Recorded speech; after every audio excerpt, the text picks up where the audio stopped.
We're going to get started with this breakout session, and I'm thrilled to welcome our speaker, Autumn Rose Williams. Autumn Rose Williams was born and raised on the Shinnecock Reservation in Southampton, New York. She graduated from Virginia Commonwealth University with a Bachelor of Science in Mass Communications and a minor in business. When Williams was crowned Miss Teen Shinnecock at the age of 16, it gave her the opportunity to travel all across the United States and learn about the Indigenous experience outside of her Shinnecock community.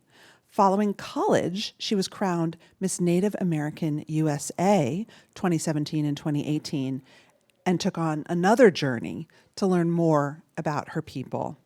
After completing her reign as Miss Native American USA, she was signed to state management as a plus-size model, which she's going to talk about. Autumn continues to educate and bring awareness to topics that are dear to her, such as Indigenous culture, Afro-Indigenous culture, social justice, awareness, and mental health. So please welcome me. Oh my goodness, sorry. Please join me in welcoming Autumn Rose Williams. Thank you. Hey everyone, how are you doing today? Good.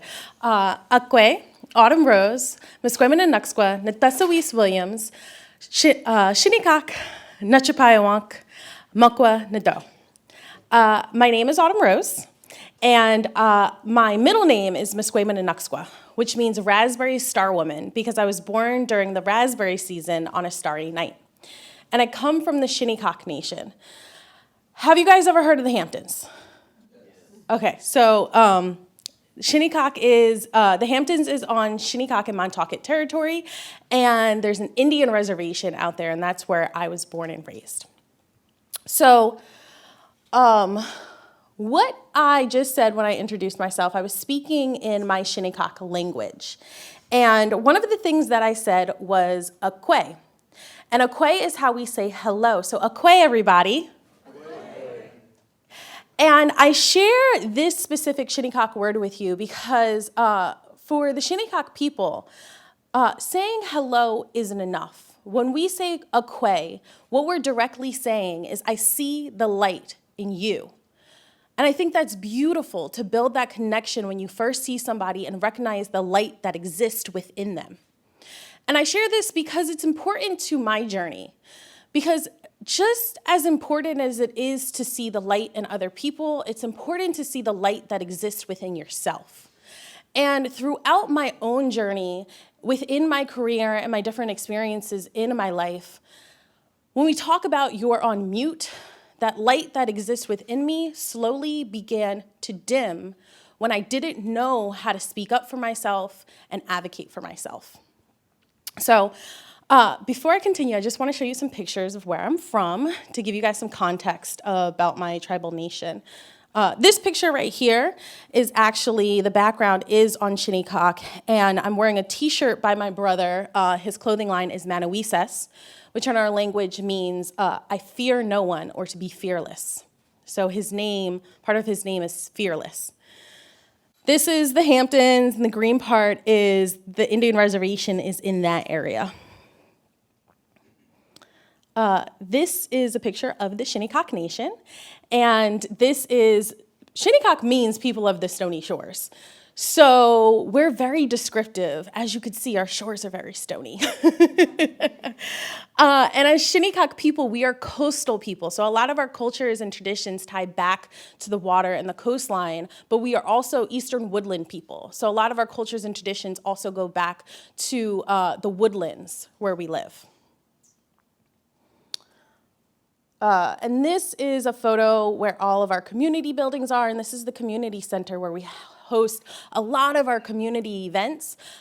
One that's coming up soon is our Nunawa event. And Nunawa is our harvest time. And it's the time where we come together and celebrate the harvest season and the fall season. And present day today, it's more seen as a community Thanksgiving. And we host that the Thursday before the National Thanksgiving.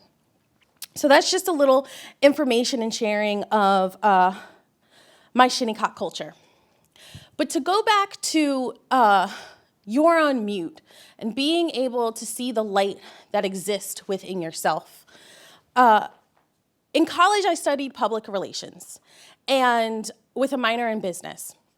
I studied public relations because I had a ton of different passions, and I didn't know exactly which direction to go in. So PR was a field where you can go into any direction that you wanted. And when I left college, my first job in my career field was working for a nonprofit organization. So I had experience working in nonprofit, and then I went to tribal government, federal government, and then into the corporate PR space. And while I was in college, I got a lot of information about my skill set, but I didn't really understand what it meant to work in an office. And in that setting, my first job, I was the only person of color and the first person of color they've ever hired in that position, and I was the youngest. And I learned about microaggressions, but when I was in the space, experiencing them over and over and over again, those continued cuts and misunderstanding and ignorance that I was facing became deeper and deeper. On top of having this imposter syndrome, I worked really, really hard to get to where I was, but when I got there, trying to believe in myself that I was meant to be there was really, really hard. On top of larger things that I didn't know how to communicate, but I knew were important. So for example, working in a land trust organization, this specific land trust worked with preserving land on Long Island. But there was no inclusivity and there was no conversation with the Shinnecock people, the Unkachog people, the Montaukett people, or the Settlecott people on Long Island. How can we be preserving land on Long Island but not be including the original stewards? How is I supposed to communicate that when I'm constantly being told I'm the youngest in the office and I don't know that much? So when I talk about Equay, those were the things that slowly began to dim my light, and I had to figure out how to advocate for myself. For Indigenous communities, when we talk about the feeling of unimportance and invisibility, it's felt at a very deep level. So on a larger historical context, this might seem big, but these things are reinforced over and over and over again in small ways. So for Indigenous people, when we talk about erasure, it starts with the genocide and the killing of Indigenous people, where there was a time period where we were being scalped for a bounty. And then it goes into a time period of forced assimilation where Native people were relocated off of their lands and placed on reservations, and then children were taken from their tribes and placed in boarding schools where they could, quote unquote, kill the Indian and save the man. And then we experience the erasure in our education systems where you don't learn about our history, cultures, and traditions that were so important to the creation of the United States. For example, the Haudenosaunee people's Great Law of Peace was the inspiration for the US Constitution. And the Haudenosaunee people are the Iroquois people. And then you see the erasure of us in the mass media, where you don't see accurate representation of us, and if you do, it's put in the past tense and romanticized images. Now, these are the larger contexts, but it shows up in different ways throughout my experience, whether it's in college or in work. For example, I don't know why this is a thing, but the amount of times people have told me they're Cherokee. And I think that's beautiful if you do have Native lineage, but I don't really know what I'm supposed to do with that. If you are looking to connect with somebody, I think it's beautiful to share your own experience or ask questions. And if you are interested in learning more, ask questions. But there are thousands of Native American tribes throughout the United States, and each and every tribe has different culture, languages, and traditions, and have originated in different places and have different migration stories. So that's one that I interact with a lot, and it's not negative. It's just I implore that we find better ways to connect and learn about Indigenous communities and share commonality. Another one is when having a meeting and referring to a meeting as a powwow. So the word powwow is derived from the Shinnecock word powwas. And powwas means an MC person or a leader or spokesperson. And present day, powwows are large gatherings of Indigenous people from all over the world, where we share in culture, tradition, singing, and food. It's a beautiful experience that is open to the public. So you guys are more than welcome to come if there's a powwow where you live. But this is very, very important because for Indigenous people, it was illegal for us to practice our traditional ways, speak our languages, practice our dances until 1978. In 1978, the American Religious Freedoms Act was put into place and made it legal for Indigenous people in this country to practice our ways of being, speak our language, and host things like powwow. Another thing that I've experienced is the fact that I don't look like a Native American you typically would see on a Western or you see in the televisions. My people don't look like that. We are very diverse, and as Indigenous people, we are very diverse. The people, Alaska Native people are gonna look vastly different than the Navajo people. The Navajo people are gonna look vastly different than the Seminole people. So, just because I don't look a certain way doesn't make me any less Native and any less knowledgeable about who I am and my people.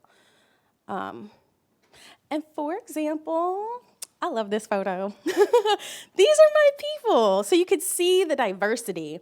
And in this top left picture, this is the former Council of Trustees, but all the way to the right is my father. He is former sachem, which is a spiritual leader and trustee for the Shinnecock Nation. And then you could see Shinnecock babies and my cousin Erica right here in her regalia. Not everyone dances, not everyone sings, but doesn't make anybody any less Native. So in the workplaces and in different experiences, I think it's important to recognize that being Indigenous and our experiences as Indigenous people bring different perspectives and bring innovation in the workplaces. And that happens in many different ways, right? So there's a lot of leadership roles within Native country. For example, tribal trustees are working with the federal governments constantly. We have a government-to-government relationship with the United States of America because as the Shinnecock Nation, we're our own sovereign government. What does it take to be in that leadership role?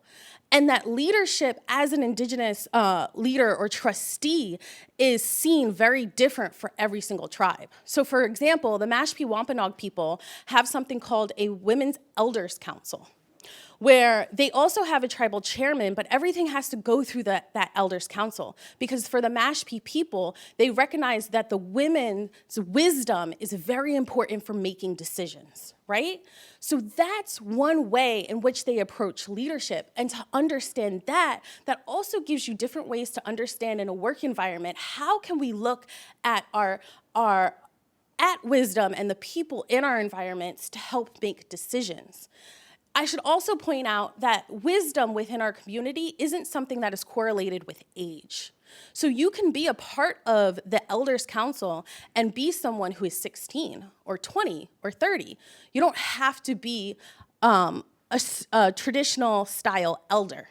So looking at different ways of leadership and different ways that Indigenous people approach leadership gives innovative ways on which we can approach leadership in our different things that we do, our different clubs or boards and things like that.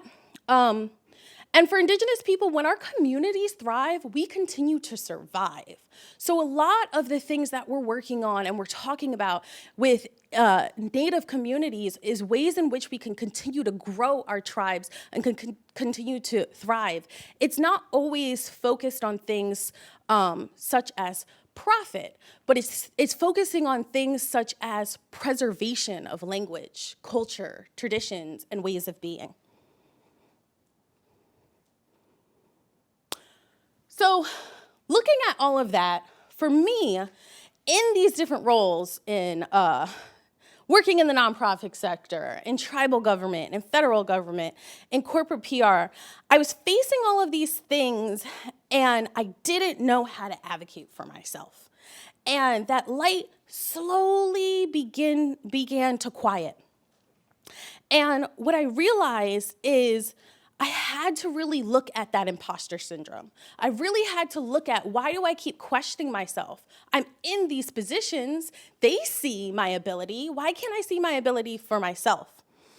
And there's something that I have said and noticed, that self-love was never supposed to be easy in a society that profits off of telling us that we're not enough. So I had to figure out how to move forward and shift the narratives and the things that I was telling myself in the way in which I looked at myself. And once I did that, I was really able to create a stronger foundation in myself so I could then learn how to advocate for myself in many different spaces. And one position that really helped me do that was through plus-size modeling. I got to find a community of women who were challenging the status quo of what beauty looked like, and they were embracing all of who they were. And being in that environment also helped me to start embracing all of who I am. There's a saying within Indian country, and it's everything that you do for the next 7 generations. So what that means is the things that I do today have the potential to affect 7 generations after me. And I am able to be here today because of 7 generations that came before me. So embracing your differences can then help the whole. The things that make you unique are the things that can bring innovation, are the things that add value to the spaces in which you're working. There's power in standing out and standing up for what you believe in. At times, I felt it hard to advocate for myself as an Afro-Indigenous woman, but I noticed when I looked back at my community and the ways that we were able to survive and thrive and continue, inform my ways that I can walk in different spaces. That was my superpower, seeing my differences, embracing my differences. The things about you that don't fit into the status quo, the out-of-the-box ideas that come to you, the things that light up your world, lean into those things and dare to be different. Manawisas. Be fearless. So, what is your why? What keeps you going? And what are the things that you really love about who you are and need to embrace? Lean into that. And take the time to build a strong foundation for yourself so you can advocate for yourself. When you are able to fill your cup, it can overflow, and that water that overflows from that self-love will naturally be spread out to everyone around you. And so Akwe, I see the light in you, I work to see the light within myself, and I hope to shed light on others. And I would like to share this poem with you. In the midst of the pandemic, when I was really burnt out, I started meditating, and in one of my meditations, I came up with this poem, and the poem is entitled Love and Light. I am love, and I am light. I am peace, and I am joy. I shine in all places, for life is so much better when you know how bright you are. In the darkness and in the pain, you find the self, the highest frequency of them all. You grow and you change, but that's the beauty in all things. It's that nothing remains quite the same. And as you journey on your path, you'll see the magic that is had. Embrace the memories and never forget those moments of joy. When letting go is all that's left, you begin to gain a consistent mindset. And you see that the only story you needed to control was the story that you told. control the narrative of your life, and all will fall into place. Just never forget to add a little sparkle in all that you create. Tabi with me.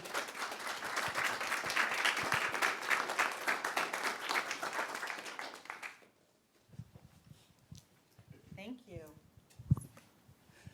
Does anyone have any questions for Autumn before we go into some self-reflection? I have a question. Yes. You mentioned yesterday, how many of you were at the panel last night? Okay, good. Oh, wow.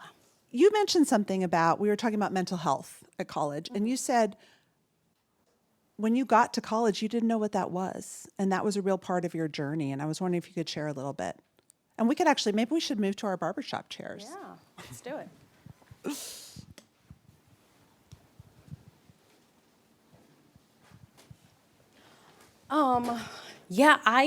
Mental health wasn't something that was really talked about in my community. I think there's a difference between, for me at least, between surviving and being able to live. And I feel like for the beginning and a large part of my life, I was learning and I was taught how to survive. And I think in that survival mode, there isn't really a conversation about emotions, because when you talk about emotions, it can, or when you acknowledge them, sometimes it can distract from doing the things you need to do to meet your basic needs. So coming from a community where everyone is working to survive, I think there isn't that acknowledgement. And at least for me within my family, you're not taught to really talk about your emotions. You're taught to bottle that in. And we don't know how to necessarily talk about our emotions. So that was a big learning curve for me. And even when I was in college, I didn't associate talking about my emotions with mental health. Like for me, mental health was just, I don't know, if you have something something seriously going on that stops you from doing something. Mm-hmm. And for me, I didn't think about that as depression. I was like, well, stuff happens in life that gets you sad. But when I learned more about it, and I recognized, for me, I am a fourth generation of somebody who has major depressive disorder. And that wasn't something that I learned until I also learned how to talk about it. And that was only in 2021. Wow. That I really became aware of being able to talk about that and what that actually looks like. And when I started talking about it, that was even hard for my family. They were like, "Why are you talking about this? You don't have, you'll be better." And I'm like, "No, I'm doing better. I'm getting the resources, which is why I want to talk about it." And then my mom was like, "Oh yeah, well, I have that. And I think your grandmother had it, and your grandmother before had that." And my grandmother was a nurse, and she had a master's in public health. And it was just a cultural thing and something of that generation where you just don't talk about it. How did you learn to talk about it? Through therapy. I think through therapy. And one of my friends growing up, known her since I played basketball with her in middle school. And she kind of was recognizing how burnt out I was and how low I was during the pandemic. And she gave me a safe space to really talk about it. I think having that support system and then getting the tools through therapy really helped. Yeah. Anyone else have any questions? Yeah. Actually, if you could go to the mic there, that would be great. So I was actually kind of curious about your tribe, and I know you were talking about meetings and that sort of thing, and how you guys come together and powwow and that sort of thing. Do you guys often find that you guys have different beliefs in terms of religion compared to culture, and what you guys your guys' blood versus what you believe now, and is there any I don't know, melting of cultures that you guys find, and do you guys struggle with that a lot? Yes. Yes, definitely. So on Shinnecock, there is a Presbyterian church. So Presbyterian missionaries came to the Shinnecock community. And the Presbyterian church on Shinnecock is actually one of the oldest churches, Presbyterian churches in the United States specifically. And what's really interesting, so there's a large population on my reservation who identify as being Presbyterian. I also grew up in a household where both of my parents practice Christianity, but both of my parents are Shinnecock and Black, so they also taught us about our Shinnecock spirituality. And that's kind of normalized, I think, on the reservation. But there are people who practice many different religions. People get to choose how they want to kind of connect to that. There are some people who only, I'm one of five, and one of my brothers, he completely has shied away from Christianity because of what he's learned about the church and Native communities and slavery and those different negative connections to it. And he completely immersed himself into indigenous spirituality, Shinnecock spirituality. But then I have brothers who still go to church, but also learn our traditional songs and things like that. So it really is up to that person and how they connect with their higher power and their higher belief. So there is a melting pot of how people have a belief system. Can I ask a follow-up? Yeah, go ahead. So does that ever cause like a lot of discourse in terms of like when you guys are coming together? Does that like cause like issues or anything like that? I, growing up, haven't seen that. I think there's also this, so for the Presbyterian church, there's an understanding of, there's a specific history with that church on Shinnecock, where at the time that we were, as Shinnecock people, told to kind of assimilate, there were people in the community who used the church as a way to preserve our traditions. So, for example, there is a June meeting. June meeting is something that is always done with the church on Shinnecock, but and it happens actually around the time of Easter, right? But the way in which we celebrate June meeting on Shinnecock is very interesting because even though it's done through the church, all of those traditions are actually from our Native spirituality. And someone in our tribe, Paul Cuffey was his name.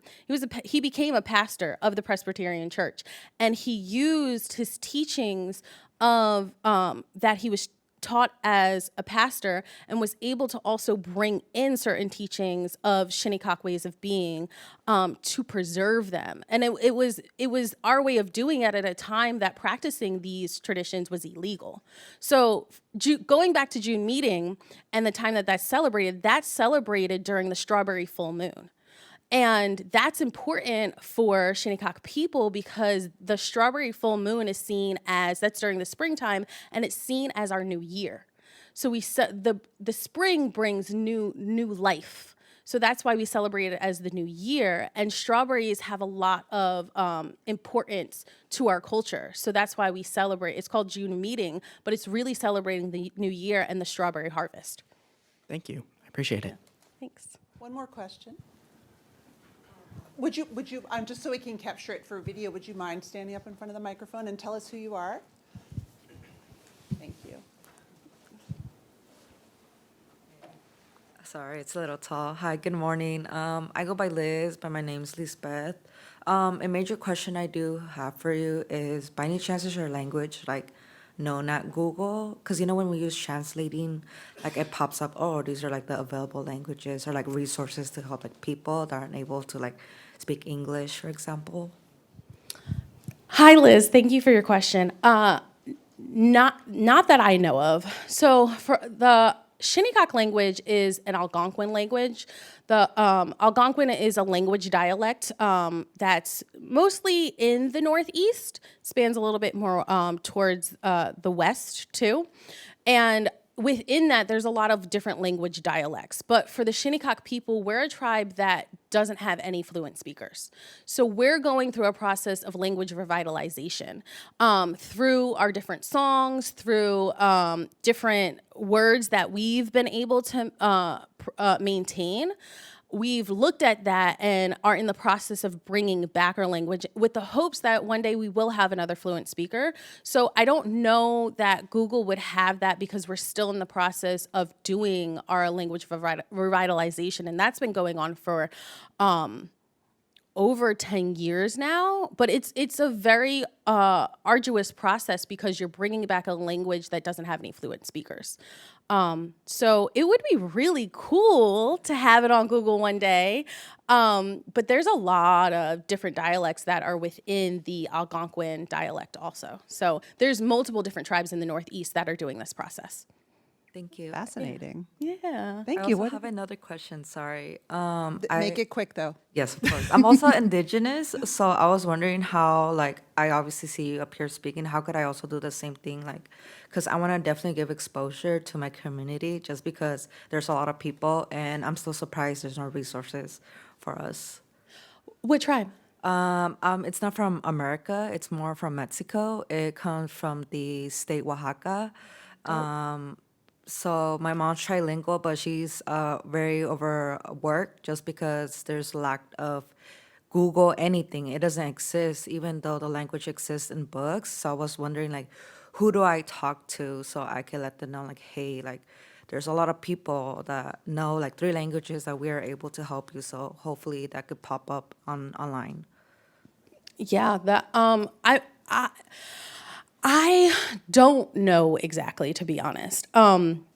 I've gotten where I have gotten because I've continuously spoke up about bringing advocacy and awareness to accurate representation and storytelling of Indigenous people. And I think through that, I naturally was able to connect with different people. But if you are interested in doing it in specific to language, the Administration for Native Americans is an organization that works on language revitalization with Indigenous communities. They don't work with Mexico. They work with Pacific Islanders, Alaska Natives, and tribes within the United States. But looking at what other organizations like them are doing is a great way to just have those conversations and get some direction on where to go. And also see what Mexico is doing in regards to their Indigenous peoples, because they might have specific resources. Sadly, they don't. That's why I was hoping to like be that first stepping stone to like open up. Because actually, Mexico, to be realistic, I actually made a research about this. They've been trying to make us make the language extinct, but we're very persistent, and we have books dating decades. So that's why we want to open it up to the United States as California, especially where I'm from. My community makes up 80%, so it's a huge community that we definitely need helpers. That's awesome. It sounds like you guys already are doing a lot of work, but there are a lot of programs in the United States and in Canada. So to look at what different tribes here are doing, reaching out to those language organizations and getting that support and just having those conversations will open up doors that you might not have known were there. And so looking into the different programs that are happening here in the United States and what the First Nations peoples are doing is one way that I've seen programs within the United States that haven't existed before. Just talking to other Indigenous communities around the world will help open doors and build those connections. Okay, thank you very much. I appreciate it. Thank you very much. Okay, so we have some time. I'm going to stand up.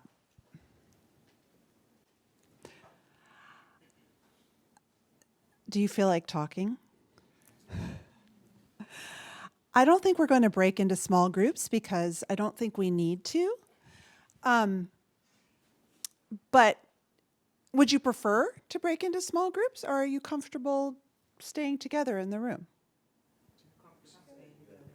Okay. And maybe Autumn and I can like help facilitate. Yeah. So yeah, the theme of this morning is about being put on mute. And we'd love to hear from you. We'd love to hear from you about a moment when you got put on mute and how it made you feel. And I thought what Felicia said about not responding was really interesting, right? That's a lot of willpower. So yeah, if anybody wants to jump in or take a stab. And I hate to be annoying, but if you wouldn't mind. So if you want to talk, actually, you could line up behind the microphone. And I just, as your resident ground rules person, remember to please just keep it as brief as possible because we have lots of people we want to hear from. Okay, my name is Antoine. I'm from Winston-Salem State University. My example was I used to work for, well, I still do, but I was working for an organization where I was brought on as a consultant. And I worked that for about 2 years, but they wouldn't hire me on full time. And there was a point where I started to see the writings on the wall. So my manager came to me and wanted me to work on a project. And I said no, because I felt like the project was low-hanging fruit that nobody else on the group, none of the permanent people wanted. There was not much support for the project. So I felt like it was a project that I would eventually fail at. And it was a project that I left, but I didn't complete it. So I kind of knew that going in because there wasn't much support for it. I said, no, I don't want it. We had a staff meeting. I said, no, I don't want it. They said, no, take it anyway. So they gave it to me anyway. I got the project. There was no support. It was like, here, just go talk to these people and figure it out. Nobody before me had figured it out. None of the permanent people at the company that had been working there for years had figured it out. I spoke to other people about it. They said, oh, yeah, we tried that last year. That didn't work. Why am I getting this project? And I'm telling you guys I don't want it. I'm telling you that doesn't put me in a position to succeed. I'd rather do these things. These are things more aligned with what I've told you I wanted. And it goes back to earlier when they said about consultants not being part of performance review. I was not part of the performance review. So when they have the reviews and you get to talk with your manager and discuss ways that you can improve, ways that they feel like you can improve, you don't get that as a consultant. So it's more like hired work. Yeah. So eventually I did leave and I got hired on full time in another division. So I was proud about that. But that was just a moment where I felt like I feel like I'm pretty good about advocating for myself, and I know, where I can succeed, and don't have a problem raising my hand and speak up. But I felt like in that moment I was completely shut down, and it didn't matter what I said, what I wanted. What I'm telling you is the best way to get the most out of me because I know me the best. It just didn't matter. So. Thank you for sharing that. Okay, so my name is Jamisha Harris. I'm also an MBA student at Winston-Salem State University. I think mine is kind of a mixture of both. Outside of my 9 to 5, in 2017, I was elected as the youngest African-American woman to sit on city council in New Bern, and I was the second woman, and there was second black woman. And on that, in that year, there are 7 people that sit in the seat, and 5 of them are white, and then there were the 2 black women, which was me and my colleague. And we have the opportunity to go to different conferences, and one of the conferences that I went to was in D.C. And I'm the type that I'm going to get up, I'm going to ask questions, I'm going to network, and I'm going to bring the information back to my community because I represented the Ward 2, which was the minority community, the majority of the city. And I came back and I brought information back about opportunity zones. Really quickly, that's where people can invest into certain areas and it benefits them, but you hope that it benefits your community as well. So when I came back, I gave them this information. They did nothing with it. 6 months later, we had to go and figure out what track we were going to use.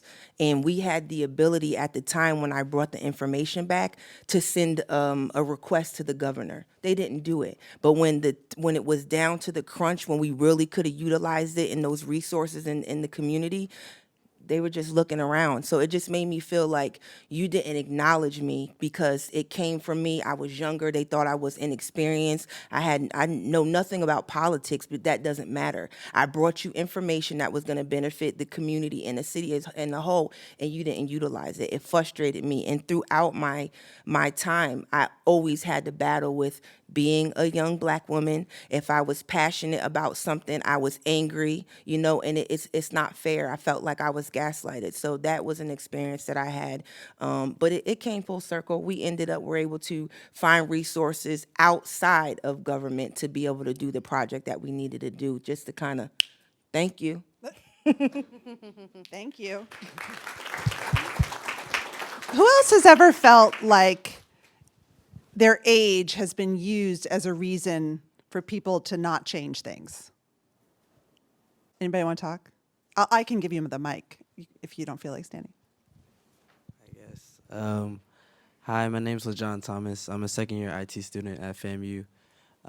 Me, really, age-wise, is more that I've been on the younger side. So a lot of opportunities are passed up, even if I'm, qualified for it and I have the credentials and the resume. I always get looked over because I'm too young. They think I can't do it, or I don't know. I just don't get the same respect because of my age. That's really what it is.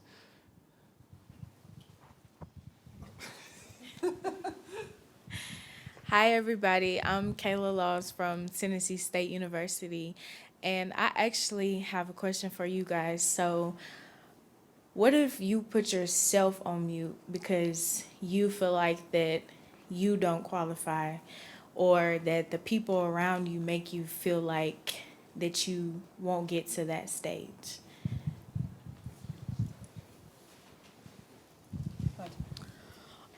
Yeah, that's kind of been my constant experience is the feeling, the imposter syndrome, but also feeling like in order for me to succeed in this place, it's better if I don't say anything.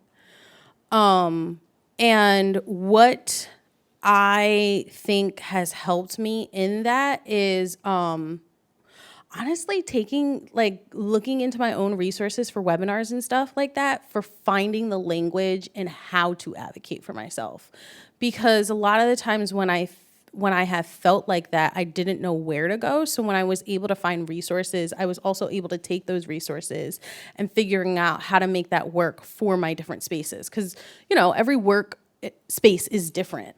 I also recognize that in my most recent job, I did start speaking up for myself more. And I realized that when I did speak up for myself, was able to figure out how to do it, people were actually really interested in what I had to say. So a lot of those times, speaking up for yourself, one, teaches people how to treat you, and two, can a lot of the times be the information that they want to hear. And if they don't want to hear it, it's really important to build that faith in yourself and let yourself know that you got there, you are capable. And not everybody's going to understand or agree with what you have to say, but that doesn't mean you shouldn't say it. Your voice has meaning and power too. And there will be times where you don't even realize how that is impacting someone, or there's somebody else on the team who also feels like that. But because you've had the courage to speak up, you now give somebody else the courage to also speak up. Yeah. And I thought it was really interesting what Kripa said about her upbringing had led her to sort of self-censor herself because of those early messages. And I study mental health at work. I wanted to share what we know about imposter syndrome because it's a word we use a lot. And the thing about imposter syndrome is it feels really personal, and it is personal, but its causes are systemic. People of color feel more imposter syndrome at work because they get treated more like imposters. Women feel more like imposters at work. We have more imposter syndrome because often we're sent signals, stay on mute, right? LGBTQ people, people who are different, people who aren't white men, because in our society, white men still hold power. And so even though imposter syndrome feels really personal, and trust me, I still feel like an imposter every single day, to me, sometimes knowing it exists outside and I don't have to internalize it is really powerful. So thank you. And it just takes practice sometimes. Who else has a question or wants to say something? Don't be shy.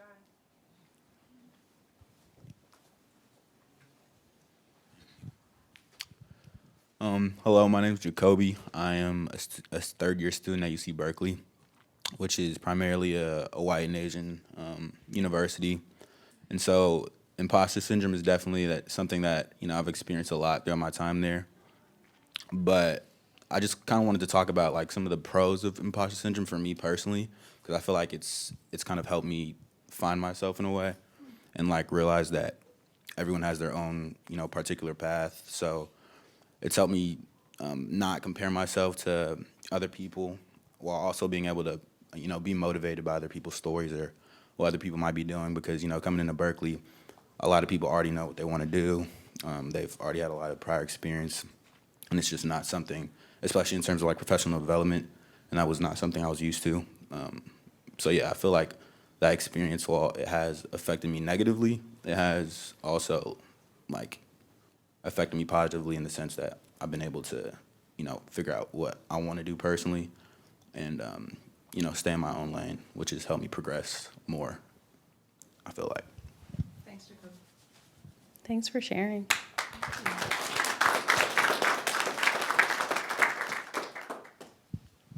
Hi, my name's Ivana. I'm a first-year student at New Jersey Institute of Technology.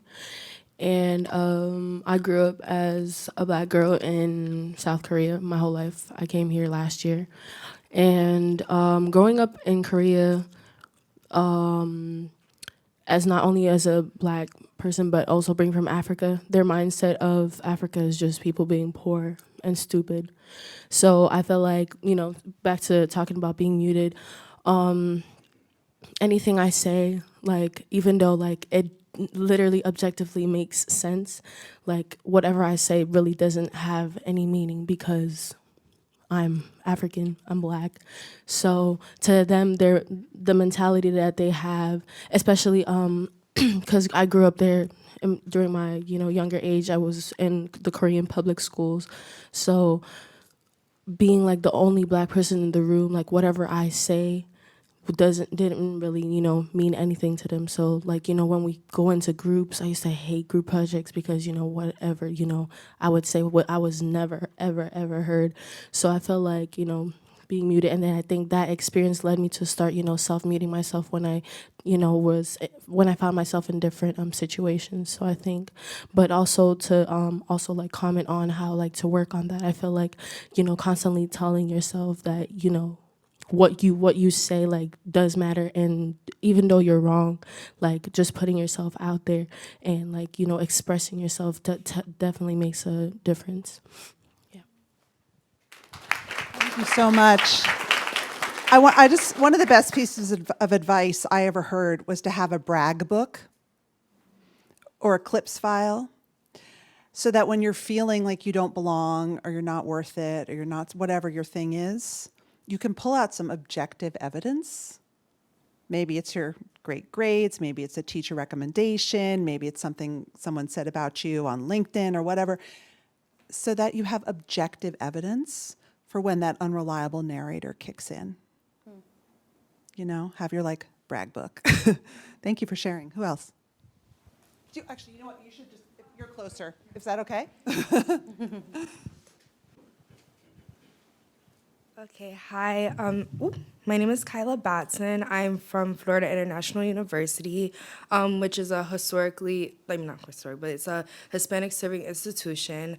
And sometimes I feel like an imposter sometimes just because it is like a Hispanic institution. And I'm an Afro-Latina, but I never really grew up really embracing my culture. My mom is Mexican and my dad is Trinidadian, so it's like different for me. We kind of just grew up very like Americanized with things. So when I moved to Miami, it was a lot harder for me. And then I got into like an organization, a business organization, and I've always been a person who's been like outspoken and outgoing, and I've always wanted to be someone who's very involved, who's always wanted positions.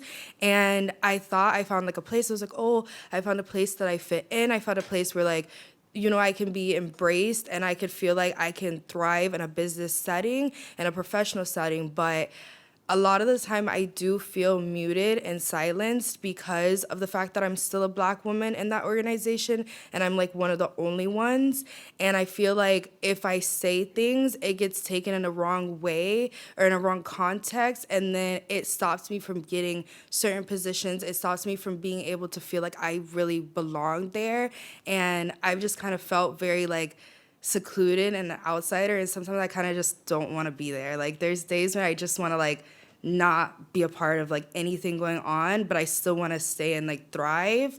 So I kind of just like battle that imposter syndrome in myself, and it's like I don't want to respond, I don't want to clock in for things. I'm just very like out of it and stuff. So yeah, it happens like to the best of us, where you just kind of like feel like you don't belong, even though there's people there that say you belong. It's like, yeah, you could say that, but then everyone else in the room is like, she talks this or she does this or she does that, and it's like, like hard. So yeah. I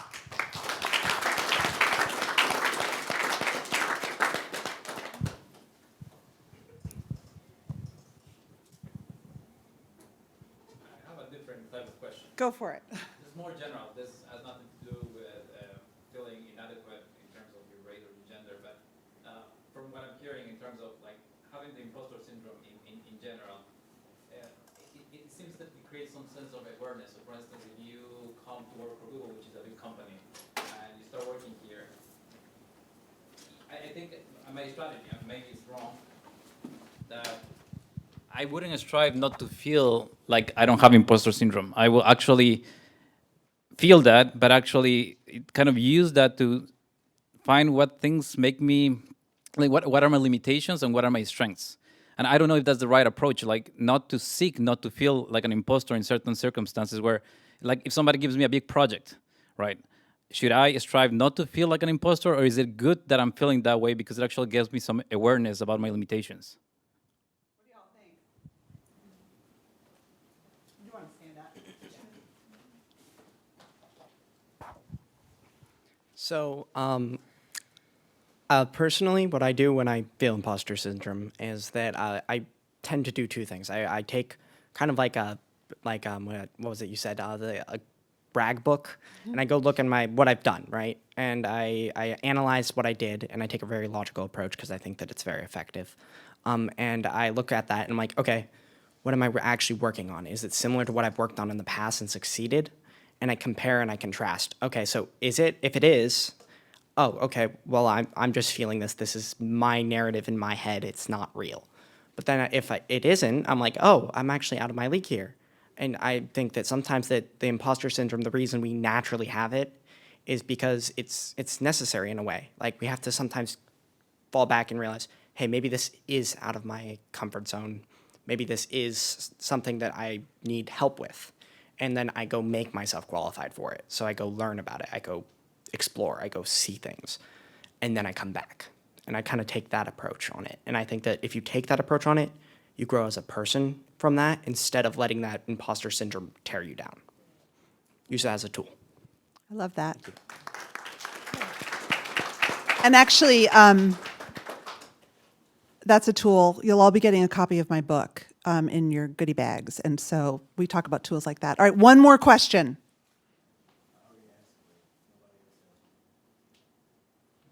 Going.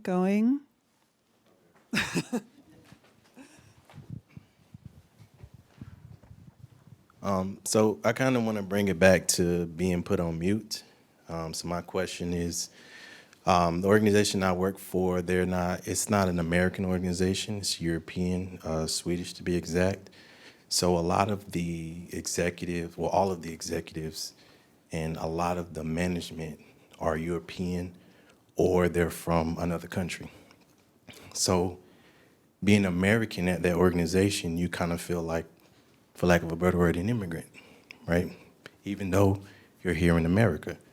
So my question is, how, and I guess it speaks for people who actually have come to this country and work for American organizations, how do you deal with, the being put on mute or feeling like you're put on mute at your organization when everybody else is of one culture and you're from a different culture?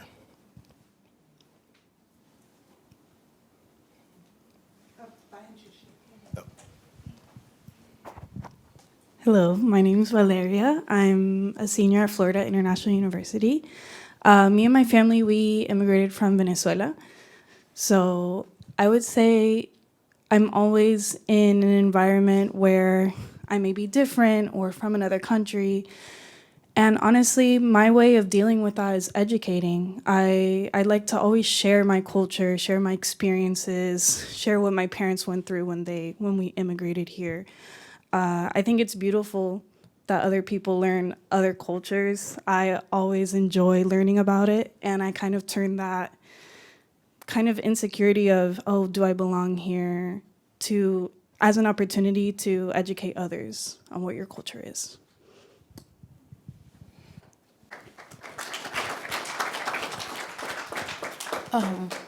I also just wanted to, I agree with that. I was like, that, yes, definitely. And I think that it's also an opportunity to share ways of being that might be very different than European ways of being that can bring an innovative approach to solving a problem. So like a lot of the times when I felt on mute because there was a lot of misconception about who I was, or I was facing a lot of microaggressions, I was internalizing them in negative ways. But when then I looked at my community and looked at the ways in which we did things, I could look at a situation in work and look at it in a different way now. So I think there's power in the fact that you're not like everyone else in the job, because you have now a different way of doing and mindset and approach to something that can bring a different way of solving a problem. Thank you. Can we give a round of applause, please, for Autumn?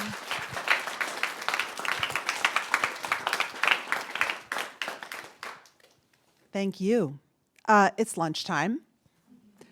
Feel free to continue the conversation.